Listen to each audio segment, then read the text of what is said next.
দেখো বৃষ্টি মাত্র একটা কথা আগেও কইছিলাম, চপ সিঙ্গারা বেচবে কারা? কলকাতার ভদ্রলোককে মানুষরা, গ্রামের মানুষ চপ সিঙ্গারা বেচে। তোরা কেটা কইছে কথা, এ তো আমি বিশ্বাসই করি না।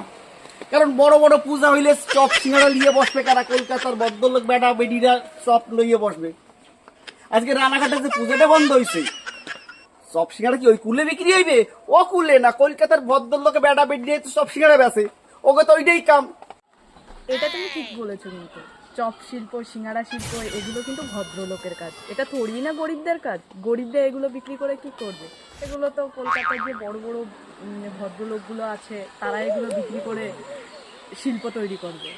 না হইলে কলকাতার বড় বড় যে পূজাগুলা, সেই পূজাগুলো তো বন্ধ হইতে আছে, সেই পূজাগুলো হইতে আছে।